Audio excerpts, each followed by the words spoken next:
The Broom of the System is the first novel by the American writer David Foster Wallace, published in 1987.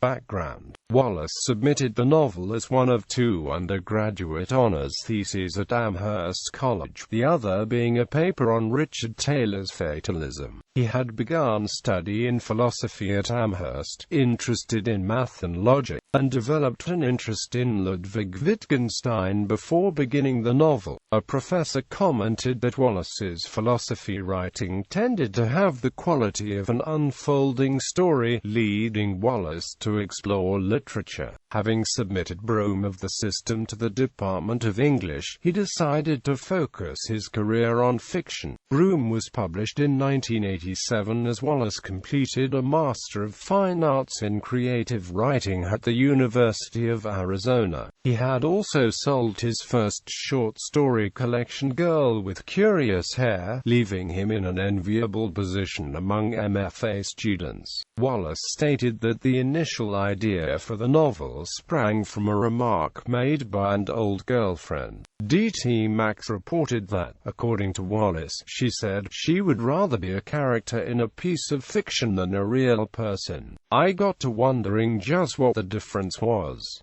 Wallace revealed in an interview that the novel was somewhat autobiographical, the sensitive tale of a sensitive young wasp who's just had this midlife crisis that's moved him from coldly cerebral analytic math to a coldly cerebral take on fiction, which also shifted his existential dread from a fear that he was just a 98.6 degrees Fahrenheit calculating machine to a fear that he was nothing but a linguistic construct. Synopsis: the book centers on the emotionally challenged Lenore Stone Cipher Beadsman, a 24-year-old telephone switchboard operator who questions her own reality. In Wallace's typically offbeat style, Lenore navigates three separate crises: her great-grandmother's escape from a nursing home, a neurotic boyfriend, and a suddenly vocal pet cockatiel. The controlling idea surrounding all of these crises is the use of words and symbols to define a person. To illustrate this idea, Wallace uses different formats to build the story, including transcripts from television recordings and therapy sessions,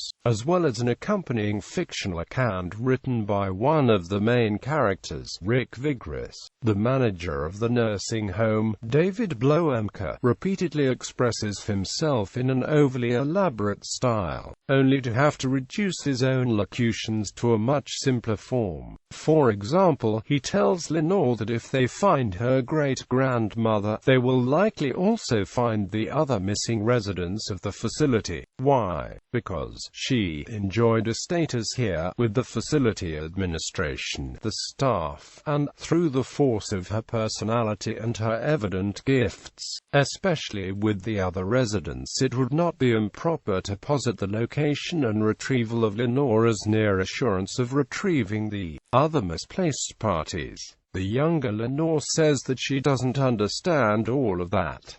Bloemke tries again. Your great-grandmother was more or less the ringleader around here. Quote, this contrast of baroque with simple speech is employed to comic effect, as well as to advance the more serious contemplation of language at the heart of the plot. Themes. A recurring concept in the Broom of the System is psychology as relating to words. Many of the theories discussed involve Ludwig Wittgenstein's ideas and principles. Wallace himself has said that the book can be viewed as a dialogue between Wittgenstein and Derrida.